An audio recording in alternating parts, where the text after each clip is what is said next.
ভগবানের চরণে যাওয়ার জন্য আমাদের যে ভজন সাধন এগুলি পূর্ণ না হলে বাধা আসে। আজকে অনেকেই মনে করেছিলেন পাঠ শুনতে যাব, কিন্তু অনেকেই আসতে এই বাধাটা, যদি অপরাধ থাকে পাপ থাকে তাহলে বাধা আসে ভগবানের পথে যেতে। তো অসুখ তো হতে পারত, কোনো সমস্যা তো হতে পারত। যে গোপীরা যেতে পারেনি তাদের কিছুটা অনুরাগ কম ছিল, কিন্তু তারা প্রাণ চলে গেল। গোপীরা বললেন, ধর্ম শিক্ষা তোমার কাছ থেকে শিখতে আসিনি, মুরলীর মোহনধ্বনিতে তুমি সব ধর্মই আমাদের জলাঞ্জলি দিয়েছ, আমাদের অন্য কোনো ধর্ম নেই তোমার সেবা সুখ ছাড়া। এই জন্য ধর্ম যে জোর করে ত্যাগ করায় তার ধর্মোপদেশের অধিকার নাই। আর শোনো প্রাণনাথ, পথ দেখিয়ে দিচ্ছ সংসারে ফিরে যাওয়ার। আহা, ললিতা সখী এগিয়ে বলছেন, পথ তাদের চেনাতে হয় যারা পথ চেনে না। যারা পথ চেনে তাদের পথ দেখাতে এসো না। হে ব্রজনাথ, হে ব্রজ জীবন, হে প্রাণধন, যারা পথ চেনে না তাদের পথ দেখাও। গোবিন্দ বলছে, তার মানে? বলেন, আমরা জানি আমাদের পথ কোনটা। আমাদের পথ তো তোমার চরণে আসা, অন্য কোনো পথ আমাদের জানা নাই। যারা পথ চেনে না তাদের পথ চেনাতে হয়, আমরা পথ চিনেছি। আর তুমি বলছো ফিরে যেতে। শোনো প্রাণনাথ, তোমার চরণে যারা আসে, তোমার চরণে যারা সর্বস্ব শোভে দেয়, তাদের যে অন্য জায়গায় যাওয়ার আর জায়গা নেই, তাদের যে আর অন্য কোনো স্থান নেই। যারা সর্বস্ব জলাঞ্জলি দিয়ে তোমার চরণে একবার আসে, তাদের আর অন্যখানে যাওয়ার কোনো জায়গা নাই। সত্যি সত্যি যারা গুরু কৃপায় ভগবত চরণে একবার এসেছেন, এদের অন্যখানে যাওয়ার আর জায়গাই নাই, এরা যেতেই পারে না। এই জন্য আশ্রয় নিতে হবে। আমাদের গজেন্দ্রের কথা মনে আছে? হস্তি সেই সরোবরে পুত্রকন্যা নিয়ে জল কেলি করতে এসেছিলেন। আর হাতি যদি সরোবরে নামে, পদ্মের শোভা বিনষ্ট হয়ে যায়, ধ্বস্ত হয়ে যায় পদ্ম ফুল। আর সরোবরের স্বচ্ছ নির্মল জল কদ্দমাক্ত হয়ে গেল, ঘোলা হয়ে গেল। এত মায়া! এই গজেন্দ্র হস্তি একটু দূরে গেছে, যেখানে শুদ্ধ নির্মল জল সুরে করে নিয়ে বাচ্চাদের স্ত্রীদের গায়ে দিয়ে জল কেলি করে খেলা করবে। আর গভীর ওই সরোবরের একটু দূরে গেলেই কুমির এসে পা আটকে দিল। যখন কুমির আটকে দিল, তখন সাহায্য প্রার্থনা করছে স্ত্রীদের কাছে। গজেন্দ্র মানে হস্তি, তার স্ত্রী পুত্র বহুজন ছিল, ওই জঙ্গলের রাজা সে। এক সময় তারা একটু স্বার্থের টানে টানাটানি করে দেখলো কুমিরের শক্তি জলে অধিক, ও মুক্তি পাবে না, আর ওদিকে সূর্য অস্ত যাচ্ছে। তখন ওই স্ত্রীগণ আর তার পুত্রগণ, কন্যাগণ ভাবলো, আমাদের পিতা এই গজেন্দ্র আজ কুমিরের হাত থেকে নিষ্কৃতি পাবে না, মৃত্যু অবধারিত, তাই তার মৃত্যুর জন্য সন্ধ্যা হয়ে আসছে, আমরা মরতে পারি না। সবাই পিছু টান দিল। গজেন্দ্র বলল, বা ভগবান বা, যাদের সুখের জন্য জল কেলি করতে সরোবরে এলাম, যাদের গায়ে স্বচ্ছ জল ছিটাবো বলে, আনন্দ দেব বলে গভীরে এলাম, সেই মৃত্যুকে আর অস্তগামী সূর্যকে রেখে সবাই নিজ স্বার্থের জন্য চলে যাচ্ছে। এই হলো সংসার। আপনার দায়ভার কেউ নেবে না, সবাই পিছু টান দেবে, এরই নাম সংসার। কিন্তু ওই যে বুঝতে চায় না, মোহমায়া আমাদের বারবার পেছন ফিরে তাকিয়ে দেয়। সুধীজন, তখন গজেন্দ্র 28টি স্তুতির দ্বারা ভগবানকে ডেকেছিল। মুকুন্দ, গোবিন্দ, কৃষ্ণ, মাধব, নারায়ণ একবারও নাম নেননি। তিনি বলেছিলেন, হে বিশ্বেশ্বর, আমার হৃদয়ে, সকলের হৃদয়ে তুমি বিরাজিত, তুমি সর্বব্যাপ্ত, আমি শরণাগত, আমায় রক্ষা করো। ভগবান বৈকুণ্ঠ থেকে গরুরকে ত্যাগ করে ঝাঁপিয়ে পড়েছিলেন, আর গোবিন্দের অসমর্থ রূপ দেখে একটা পদ্মফুল সুরে করে ভগবানকে ছুড়ে দিয়েছিলেন। তাতেই সুদর্শন চক্র এনে কুমিরকে বিনাশ করে তাকে বৈকুণ্ঠে নিয়ে গেছিলেন। এই গজেন্দ্রই জানিয়ে গেল, অন্য আশ্রয় নিও না, অন্য আশ্রয়ে তোমার করুণা করবে না। এই দুটো দৃষ্টান্ত একবার উলুধ্বনি দিন। এই দুটো দৃষ্টান্ত আপনাদের সামনে ভাগবত রাখছেন, শাস্ত্র রাখছেন। এক দ্রৌপদী এক গজেন্দ্র, এরকম হাজার হাজার সহস্র দৃষ্টান্ত আছে। এই জন্য মামেকং শরণং ব্রজ, ভগবানের চরণ আশ্রয় নাও। অন্য আশ্রয় এটি বিনাশশীল, এটি ধ্বংসশীল। অন্য আশ্রয় কোটি কোটি জন্মব্যাপী পেলেও, কল্প পেলেও শান্তি পাবে না। এখন এই ভগবৎশ্রয়ণের আশ্রয়ের মূল কারণ কি? আমি বেশি না বলে মূল কথায় ফিরে আসি। কখন আমাদের ভগবৎ চরণ আশ্রয়ের সুবুদ্ধি জাগবে? কখন সামর্থ্য কৃপা পাবো এই আশ্রয়ের? কোনো কিছুর তো কার্য কারণ থাকবে। কোনো কার্য হতে গেলে তার পেছনে একটা কারণ থাকতে হবে। কাপড় তৈরি করতে গেলে তো সুতা লাগবে নাকি? ফুলগুলো গেঁথে মালা করতে গেলে তো একটা সুতায় গাঁথতে হবে, কারণ তো একটা থাকবে। কোনো কার্য সংগঠিত হতে গেলে তার পিছনে কারণ থাকতে হয়। তা আমরা যে গোবিন্দ চরণে আশ্রয় নেব, এর কারণ কখন, কোন কারণে আমরা আশ্রয় নিতে পারবো? খুব মার্মিক কথা, আজকের অনুষ্ঠানের সিদ্ধান্তের কথা, যে আশ্রয় আপনি চাইলে, এই যে এখন তো শুনছি আমরা কি কাল থেকে ভগবৎ চরণে আশ্রয় নেব সর্বস্ব মায়া ত্যাগ করে? সম্ভব নয়। সম্ভব বা কারণটাই শুনুন। মহতের কৃপা বিনা কোনো কার্যে ভক্তি নয়। ভগবৎ চরণ আশ্রয় তখনই হবে যখন আপনি মহতের কৃপা প্রাপ্ত হবেন, মহতের করুণা দৃষ্টি আপনার উপরে পড়বে। কি বলেছেন? নয় সাম মতিস্তা দুরক্রাম্ভঙ্গিং অনর্থনা পর্ব বরদাহ মহিষানাং পদরজং অভিষেকং বিনা মহত পদরজ অভিষেকং। প্রহ্লাদ মহারাজ বলছেন, যতদিন কোন মহত নিষ্কিঞ্চন ভগবানের বিশুদ্ধ ভক্তের চরণ ধুলিতে অভিষেক না হবে, যতদিন শুদ্ধ ভক্তের চরণ ধুলিতে আমি স্নান না করতে পারবো, ততদিন এই ভক্তি রাজ্যে প্রবেশের অধিকারই জন্মাবে না। কারণটা বললেন এখানে। কি কারণ বললেন? বৃণীত বিনা মহত পদরজ অভিষেকং। এটি আশ্চর্য কথা। এ কথা কতবার যে হৃদয়ে, কতবার যে স্মরণ করেছি। বিনা মহত পদরজ অভিষেকং। যতদিন ভগবানের বিশুদ্ধ ভক্ত বৈষ্ণবের চরণ ধুলিতে আপনি স্নান না করবেন, অভিষেক না হবেন, ততদিন এই ভক্তি আপনি পাবেন না। এটা হলো কারণ। এই ভক্তি ভগবান আপনাকে দেবে না। আপনি শত অনুষ্ঠান করুন, শত ব্রত করুন, শত দান করুন, শত মন্দির নির্মাণ করুন, অনাথকে স্থান দিন, রোগীকে ঔষধ দিন, কন্যাদায়গ্রস্ত পিতাকে সাহায্য করুন, গঙ্গা স্নান করুন, ব্রত করুন, দান করুন, তপস্যা করুন, বলে কোনো তাতেই হবে না যতদিন নিষ্কিঞ্চন ভক্তের চরণ ধুলিতে অভিষেক না হবে।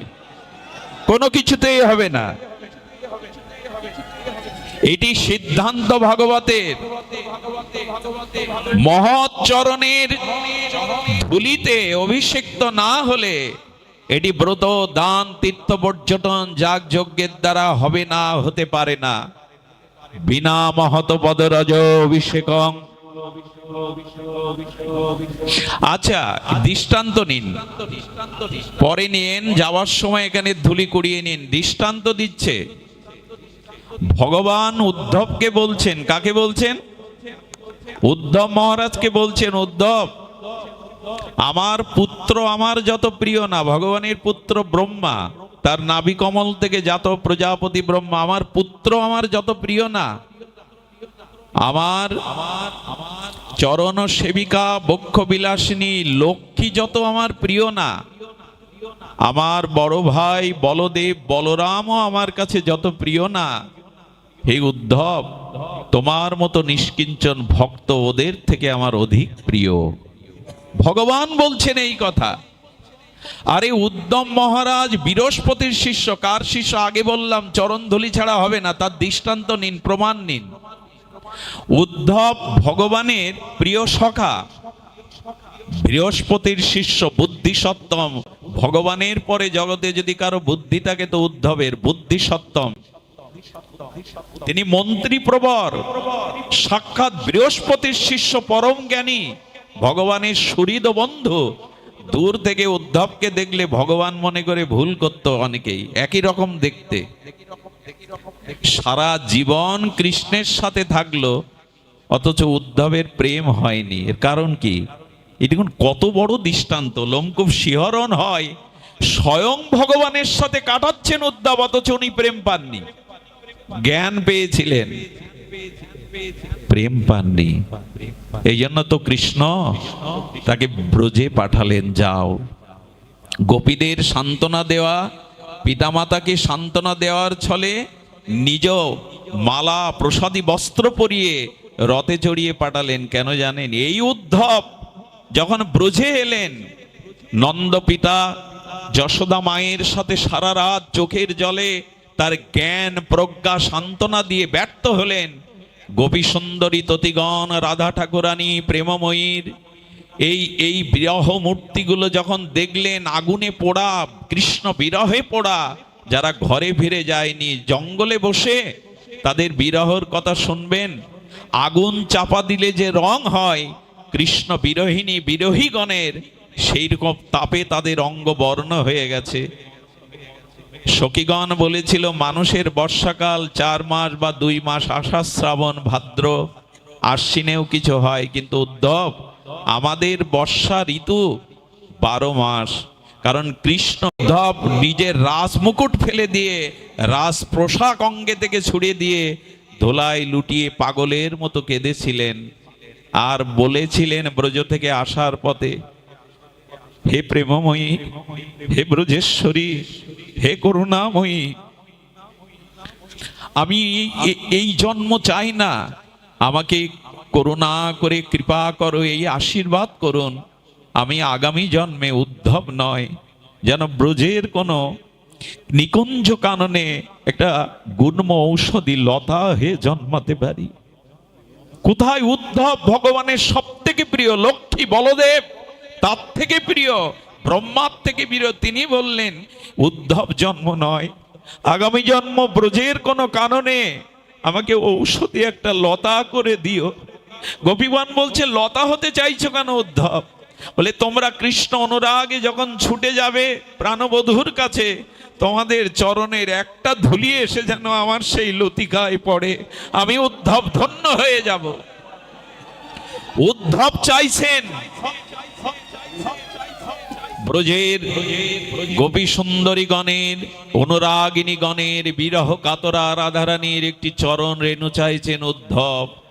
পাগল হয়ে গেলেন, ব্রজ প্রেমে পাগল হয়ে গেলেন, কৃষ্ণের কাছে থেকেও সারা জীবন যা পাননি, ভক্তের চরণ ধুলি প্রার্থনা করলেন। ভগবান দিতে পারবে না প্রেম? দেবে তার প্রিয় ভক্তগণ। এই জন্য বললেন, বৈকুণ্ঠ পাওয়ার থেকে, স্বর্গ পাওয়ার থেকে পরম পাওয়া যদি ভগবানের কোনো বিশুদ্ধ ভক্ত সঙ্গ পাওয়া যায়, এই আনন্দ বৈকুণ্ঠেও নাই, এই আনন্দ স্বর্গেও নাই। স্বর্গে হরিকথা নাই, সাধু সঙ্গ নাই, বৈকুণ্ঠেও নাই, আছে আমাদের এই জগতে। এই জন্য ভগবানের কৃপা নয়, উদ্ধব মহারাজের মতো ভগবত উত্তম, তিনি ব্রজবধূগণের একটি চরণের ধুলি প্রার্থনা করেছেন, নিজেকে লতা করে। ব্রহ্মা প্রার্থনা করেছেন, আমি 60,000 বছর তপস্যা করেও একটা ব্রজের ধুলি হওয়ার সামর্থ্য পাইনি। হে ব্রজ সুন্দরীগণ, হে ব্রজবাসীগণ, আমাকে একটা মর্মর পাথর করে জন্ম দাও। ব্রহ্মা চাইছে। ব্রহ্মা, তুমি পাথর হতে চাইছো কেন? বলে, কেন জানো?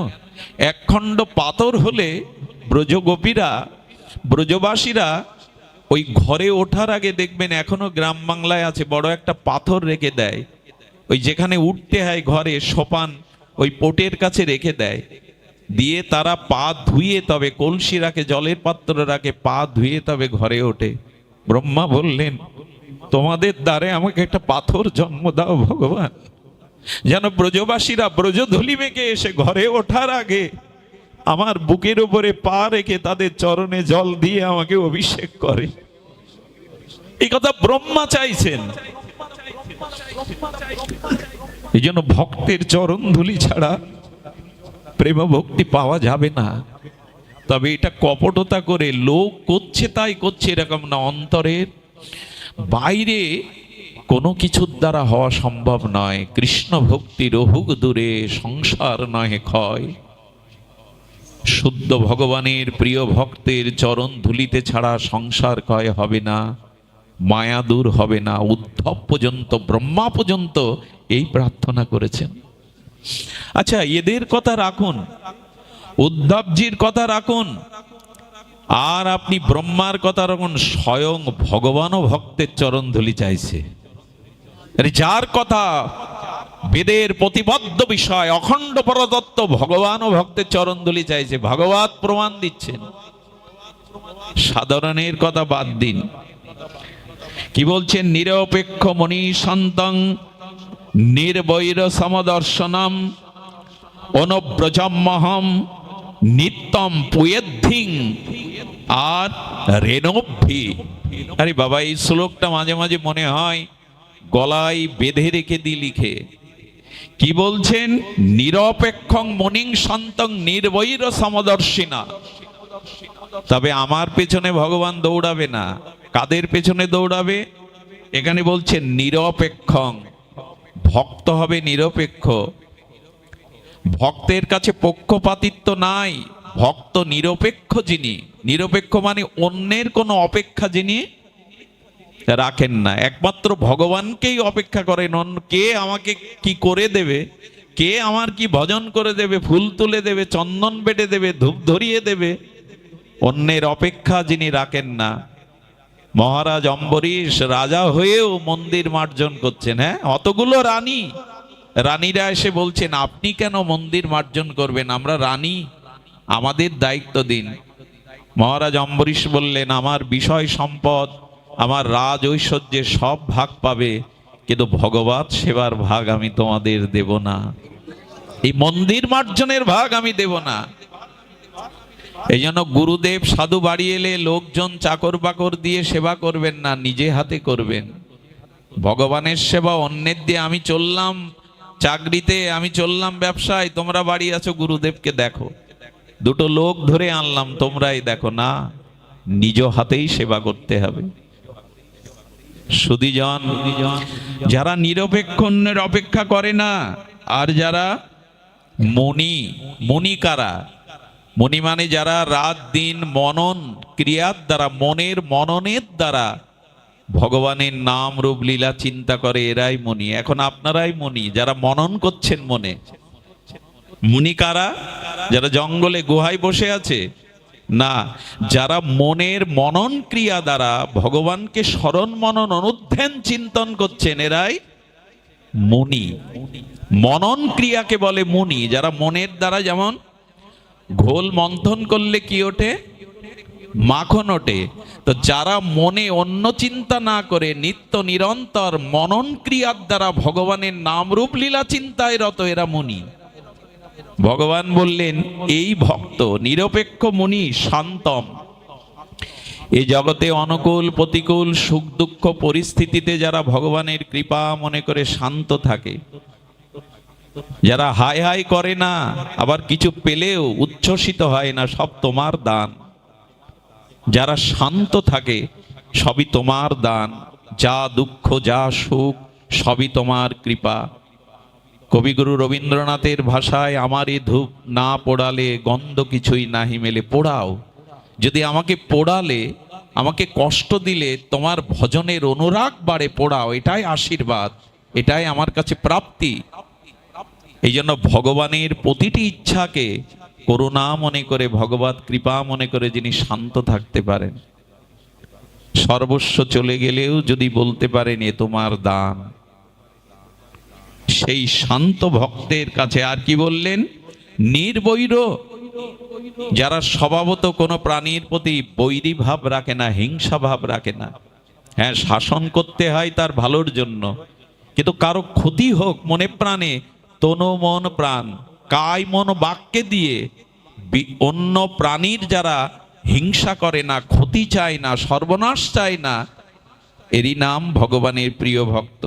সমদর্শনম, যারা মন্দিরে শুধু ভগবানকে দেখে না, সর্বজীবের মধ্যেই ভগবানকে দেখে, সব বস্তুর মধ্যেই ভগবানকে দেখে, এই 5 প্রকারের ভক্তের পেছনে দৌড়ায় ভগবান। কাদের পেছনে? নিরপেক্ষ, মুনি, শান্ত, নির্বৈর, সমদর্শন, এই ভক্তের পেছনে গোবিন্দ দৌড়ান। কেন দৌড়ান? আহা, গোবিন্দ বললেন ওই ভক্তের পায়ের ধুলি যাতে আমার গায়ে এসে পড়ে, ওই ভক্তের চরণ ধুলি যাতে আমার অঙ্গে এসে পড়ে। ভগবান এটা কি বললেন আপনি?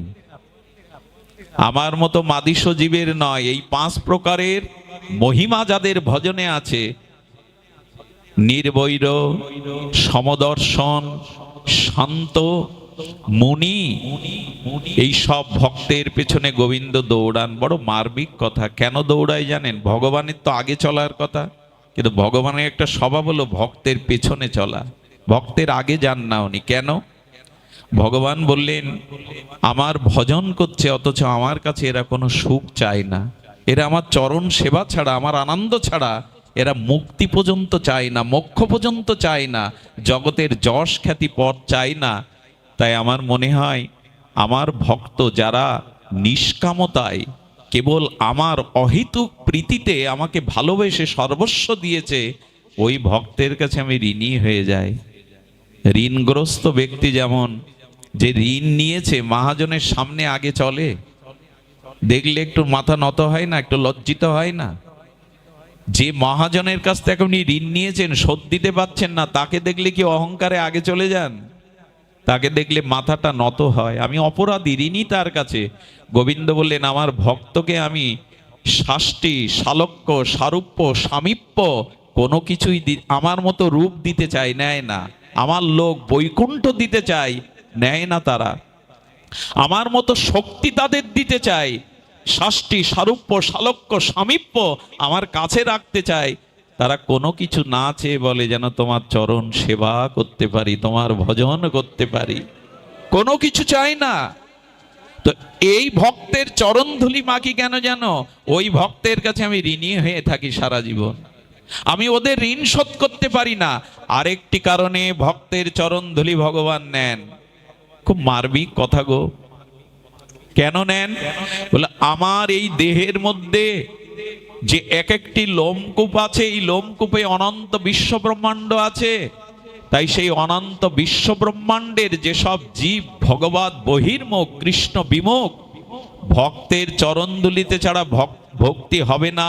আমি ভাগবতেই বলে দিয়েছি, বিনা মহত বদরজং অভিষেকং।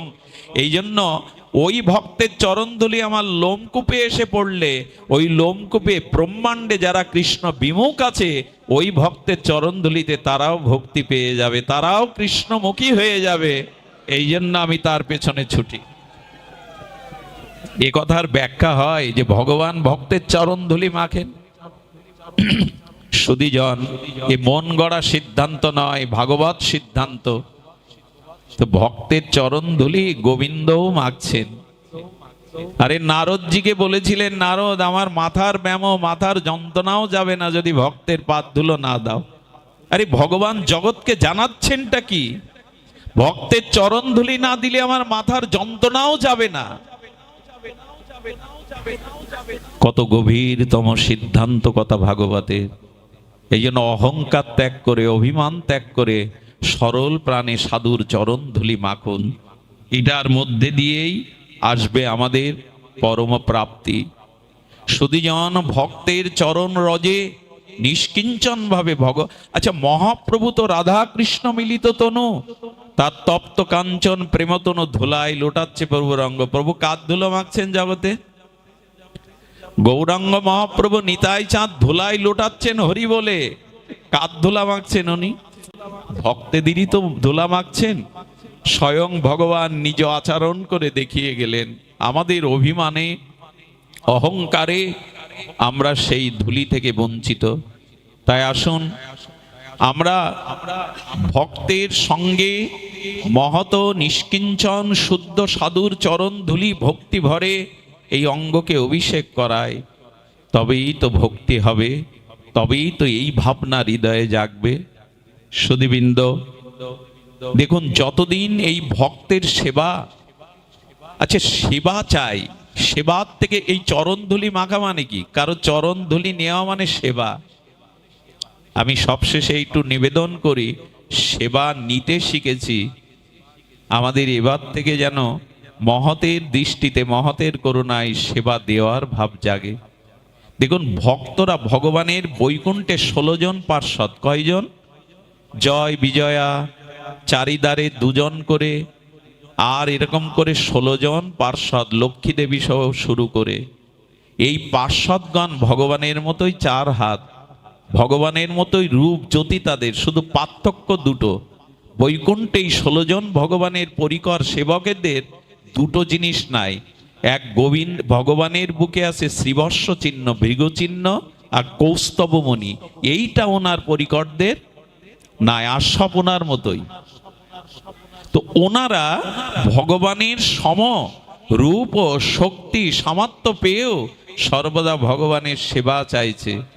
আমি আজকের বিশ্রাম কথাতে আপনাদের নিবেদন করি, পারলে সাধু বৈষ্ণবের সেবা, গুরুবর্গের সেবা, শ্রী ভগবানের সেবার মধ্যে দিয়েই এটা পাওয়া যাবে। সেবা না করলে প্রেম হবে না, সেবা না করলে অভিমান দূর হবে না, সেবা ছাড়া তো কোনো ধর্মই নাই। এই সেবার সামান্য একটু দৃষ্টান্ত, তবে সেবা করতে হবে মরমী সেবা। আপনাদের কাছে একটু অনুরোধ করি, সেবা লোক দেখানো যেন না হয়। আপনারা লক্ষ্য করেছেন, এই যে এখানে মূর্তি করা হয়েছে ভগবানের, আমরা মাঝে মাঝে কি করি জানেন? দুর্গা পূজায় বা ভগবানের মূর্তির উপরে 500 পাওয়ারের বাল্ব জ্বালিয়ে দেই কেন জানেন? দর্শক যারা আসবে, শ্রোতা যারা আসবে, শ্রোতারা তারা এই আলোতে ভগবানের রূপটা অধিক ভালো দেখাবে, এই জন্য ওখানে 1000 পাওয়ারের মার্কারি বাল্ব দিয়ে দেয়। একবার ভেবেছেন আপনার মাথার উপরে, আপনার সন্তানের মাথার উপরে এরকম একটা বাল্ব 2 ঘন্টা জ্বালিয়ে দিলে আপনি মাথা ঘুরে পড়ে যাবেন। এগুলো লোক দেখানো, এগুলো সেবা করতে গেলে তাকে প্রজ্ঞাবান হতে হয়, যোগ্যতার সাথে তাকে দক্ষতা থাকতে হয়। আমি এখানের কথা বলছি না, অনেক জায়গায় দেয়। আর কি বুদ্ধি জানেন? আজ আমার বাড়ি সাধু আসবে, ভাগবত অনুষ্ঠান হবে, তাই আলমারি থেকে ভগবানের দামি অলংকার পোশাকগুলো ওই দিনই বের করি, ওই দিনই সুন্দর করে সাজাই। এটা কি ভগবানকে সাজানো?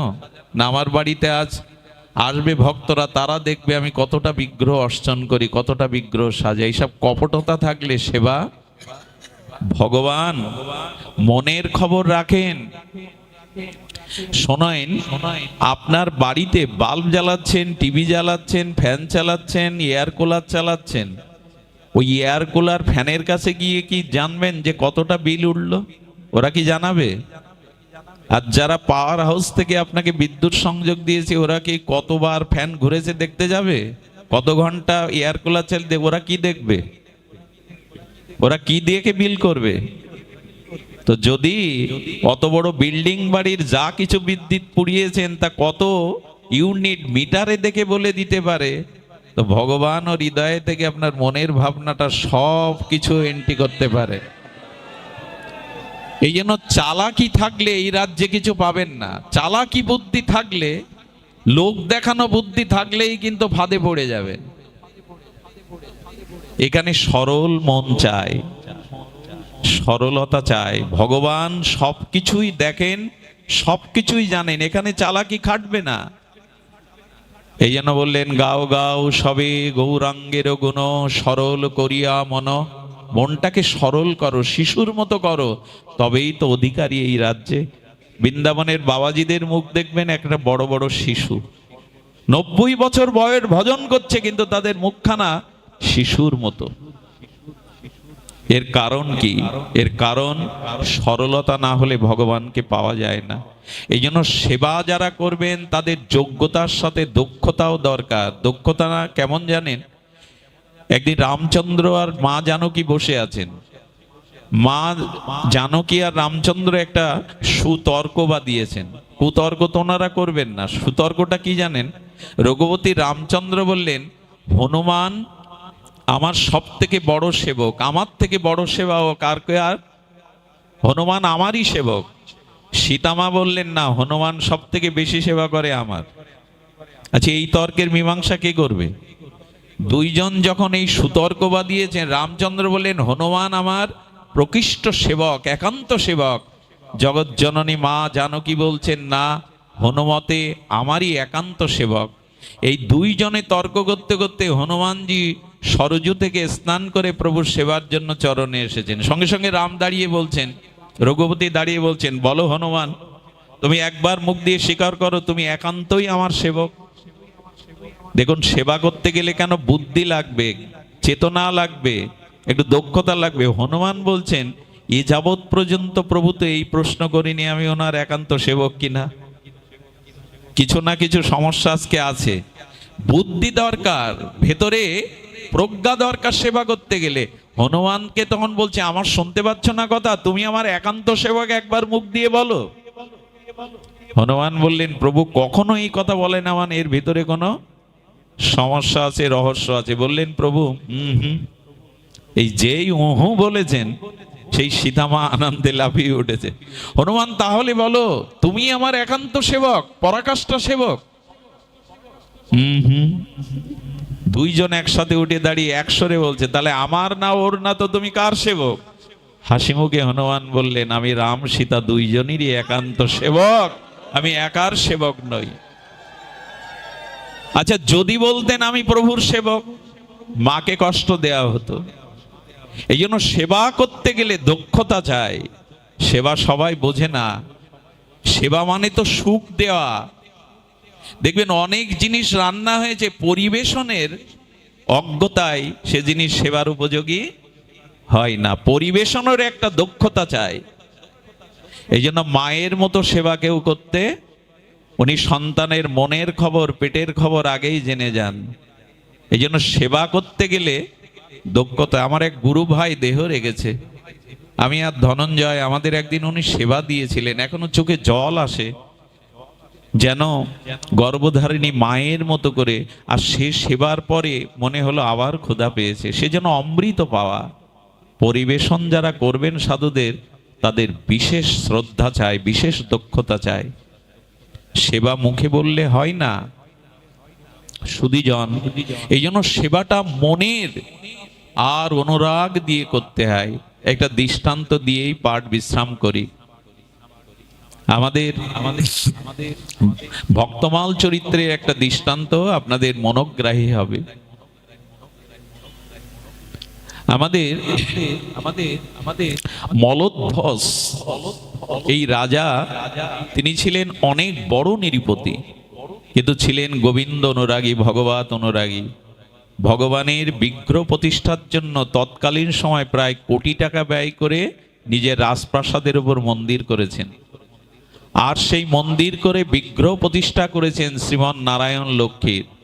নিত্য নিজে হাতে অর্চন করেন। একদিন ঘুমিয়ে আছেন, আর ঘুমালে রাজা তো দেখছে আমাকে পাহারা দেওয়ার জন্য, নিরাপত্তার জন্য বন্দুক হাতে কতজন সেবক আর এই রাত্রে নিশি জাগরণ করে পাহারা দেয়। আমার ভগবানকে রাত্রে তো কেউ পাহারা দেয় না। কেউ এসে যদি জ্বালাতন করে, কোনো প্রাণী যদি ঢুকে পড়ে মন্দিরে, উনি তখন চিন্তা করলেন আমার পাহারার জন্য এতগুলো সেবক, আর ভগবানের শয়নে কোনো পাহারা নেই। ওই দিন থেকে তিনি আর পাহারা নিজে দিতে থাকলেন। সুধীবৃন্দ, সারা রাত না ঘুমিয়ে উনি কি করেন, ওই পরিক্রমা করে পাহারা দেন। এবং ওই রাত্রে যাতে কেউ উপরে উঠতে না পারে, একটা সিঁড়ি তৈরি করেছেন এমন যে ভগবানকে শয়নের পর সিঁড়িটা সরিয়ে রাখেন যাতে কেউ উপরে উঠতে না পারে। এভাবে 1 বছর বিনিদ্র রজনী উনি ভগবানের শয়নে দিয়ে পাহারা দেন। সেবা কাকে বলে দেখুন। রাজা একজন, ওনার রানী মনে করলো ভগবান ঘুমায় বলে উনি সারা রাত দিকে পাহারা দেন। ভগবান ঘুমায় তো, ও তো বিগ্রহ, কিন্তু উনি ঘুমান তো। একদিন একটু পরীক্ষা করা দরকার। রানীর মনে সংশয় দেখা দিয়েছে, সত্যিই কি ভগবান নিদ্রা যান যে তাকে পাহারা দেন রাজা নিজে? আর 1 ঘন্টা করে রাগে মন্দির পরিক্রমা করে আসতে। রানী একদিন উঠেছেন, সিঁড়ি সরানো, কিন্তু উনি জানেন রাজা সিঁড়িটা কোথায় সেরে রাখেন। এটা রানীর জানার কথা। রানী সেই সিঁড়ি বেয়ে উপরে উঠলেন। কি বলবো, মন্দিরের পর্দা যেই সরালেন, ভগবানেরই ইচ্ছা, কার কখন তিনি কৃপা করবেন জানা নাই। মন্দিরের পদ্মা সরলে দেখলেন পীতবসন পরা শ্রীমান নারায়ণ, তার আকর্ণ বিস্তৃত কমল বদন, অঙ্গের দিব্য চন্দন গন্ধ, দিব্য গন্ধ দেখে বিমোহিত হয়ে গেলেন। দেখছেন ভগবান শয়নে আছেন, স্বয়ং সাক্ষাৎ ভগবান কৃপা করে ওকে দর্শন দিয়ে দিলেন। আর ভগবত দর্শন করলে কি হয় জানেন? জড় হয়ে যেতে হয়, পাথর হয়ে যেতে হয়। ওনার শরীর জড় হয়ে গেল। উনি যে রাজাকে ডাকবেন, উনি যে এক হাত দিয়ে কিছু ধরবেন, উনি জড় প্রাপ্ত হলেন। ভগবান ওনাকে কৃপা করবার জন্য নিজের সেই স্বরূপ থেকে, জ্যোতি থেকে ওনাকে চেতনা ফিরিয়ে দিলেন। উনি ভাবলেন রাজা দেখতে পেলে আমাকে রেহাই দেবেন, আমি পরীক্ষা করতে এসেছি যে তার বিগ্রহ ঘুমায় কিনা। উনি তাড়াতাড়ি সিঁড়ি সরিয়ে নিচে ঘুমাতে যাবেন, দৌড়াতে গিয়ে দেখে রাজার সামনে। ভগবানের কি ইচ্ছা দেখুন, উনি শয়নকক্ষে না, দৌড়াতে দৌড়াতে সেই রাজার সামনে এসে পড়েছেন। রাজা বলছে, রানী তুমি উপরে, তুমি শ্রীমন্দিরে। ভগবত দর্শন হলে আর কপটতা থাকে না। খুলে বললেন ঘটনা, আমি তোমার ঠাকুরকে পরীক্ষা করতে এসেছিলাম যে তিনি ঘুমান কিনা, আর আপনি পাহারা দেন সারা রাত জেগে। ভগবানের কৃপায় তার দিব্য দর্শনে আমার তনু মন ভরে গেছে। ধন্য আপনি, ধন্য আপনার বিগ্রহ সেবা। মনে মনে রাজা সন্তুষ্ট হলেন ভগবান দর্শন, কিন্তু বাইরে বলে, যাও বেরিয়ে যাও, এখান থেকে বেরিয়ে যাও, তুমি আমার ভগবানের প্রতি সংশয় এনেছো, যাও বেরিয়ে যাও। ভগবান এই সেবা তার, রাজা নিজে পাহারা দেন। সুধীবৃন্দ, ভগবানের সেবার মহিমা বড় বিরল। এই দক্ষিণ ভারতে গোবিন্দ মন্দিরে এক ভক্ত সদ্গুরুদেবের চরণাশ্রয় করে বলেছিলেন, আমাকে এইটা আমার বিশ্রাম কথা, ধ্যান দিন, একটু মনোযোগ দিন, কান খাড়া করে এই কথাটি হৃদয়ে নিয়ে তবে গৃহে ফিরে যাবেন। দীক্ষা দেওয়ার পরে গুরুদেব কি বলে যায় জানেন? একটা সেবা আপনাকে নিত্য করতে হবে। দীক্ষার পরে দীক্ষিত ব্যক্তি যদি একটা অঙ্গ, সেবা অঙ্গ নিয়মিত চর্চা না করে, অনুশীলন না করে, তার দীক্ষা ফলবতী হয় না। সেটা মালা গাঁথা হোক, চরণে তুলসী দেওয়া হোক, আরতি হোক, যে কোনো একটা ভজন অঙ্গ, তাকে পাঠ শোনানো হোক, যে কোনো একটা অঙ্গ আপনাকে নিয়মিত করতে হবে। নিয়মিত খাই কিনা আমরা, নিয়মিত ভোজন করি কিনা, তা নিয়মিত ভজন হয় না কেন? হয় না ভোজন ভালোবেসেছি, ভজন ভালোবাসিনি বলে। সুধীজন, একটা অঙ্গ আপনাকে ধরে রাখতে হবে, একটা অঙ্গ প্রতিনিয়ত আপনাকে চর্চা করতে হবে। পঞ্চভজনাঙ্গের মধ্যে মথুরায় বাস, শ্রদ্ধায় শ্রীমূর্তির সেবন, নাহলে হরিনাম সংকীর্তন, না হলে ভাগবত শ্রবণ, না হলে সাধু সঙ্গ, যে কোনো একটা অঙ্গ আপনাকে নিয়মিত করতে হবে। ওনাকে বললেন সিঙ্গার আরতির আগে ওই যে মালি ফুল রেখে যায়, তুমি একটা ফুলের মালা গেঁথে গোবিন্দের গলে দেবে, তারপরে সিঙ্গার আরতিটা মধুময় হবে। তবে হ্যাঁ, এই মালা গাঁথা, এই সেবার সময় কারোর সাথে কথা বলবে না, মৌন থাকবে। সুধীবৃন্দ, সেই থেকে শুরু হলো তার মালা গাঁথা। ভোরবেলা উঠে স্নান করে তিলক নিয়ে মালা গাঁথেন। একদিন পূজারী সেবায়েত কি করেছেন, ভগবানকে অঙ্গরাগ করতে গিয়ে ভগবান সাক্ষাৎ বললেন, ওকে ডেকে দাও তো যে মালা গাচ্ছে। এসে বলছেন, আপনাকে সাক্ষাৎ ভগবানই ডাকছে। উনি ও কথা শুনলেন না, গুরুদেব বলে দিয়েছেন অর্চনের সময়, ভজনের সময় কারোর সাথে কথা বলবে না, পেছন ফিরে তাকাবে না। সুধীবৃন্দ, এইটাই নিয়ম। ভগবানের যখন সেবা করবেন ওই সময়টুকু অন্যকে দেবেন না, মৌন থেকে করতে হয়। সর্বস্ব অর্পণ করে তনুমন প্রাণ দিয়ে তাকে করতে হয়। এই অশৌচকালীন বিগ্রহের সেবা নিষেধ করে সংসারীদের, কেন জানেন? আমার বাবা মরে গেছে, আমি ঠাকুর সেবা দিতে গেছি, ঠাকুরের মুখের দিকে তাকিয়ে কার কথা মনে পড়বে? আমার ওই যে বাবার কথা মনে পড়ে চোখ আসবে, ওটা মায়া। অশৌচ মানে অসুচি না, ওই মায়া আসার নামই হলো অশৌচ। এই জন্য ওই কটা দিন অন্যের দিয়ে বা পাশে মন্দির থাকলে, ভক্ত গৃহ থাকলে বিগ্রহটা ওখানে ফুল জল দিয়ে নিতে হয়। অশৌচ মানে অসুচি না, ওই যে মায়া এসে যাচ্ছে ভগবানের সামনে, এটাই কারণ গৃহীদের জন্য। তো উনি কি করেছেন বলছেন, দুইবার ভগবান ডেকেছে, উনি যাননি। মালা গাঁথা শেষ হলো, মালাকে প্রণাম করে মালাকে রেখে তখন গুরুদেব এসে বললেন, ভগবান তোমাকে দুইবার ডেকেছে, যাওনি কেন?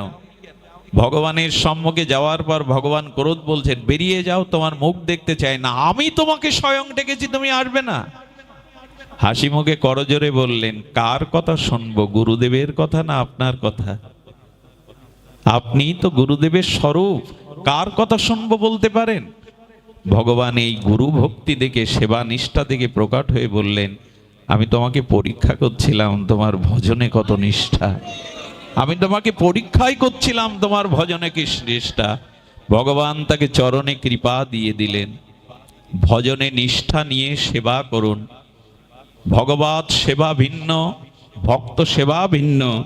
আমাদের প্রেম ভক্তি জাগতে পারে না।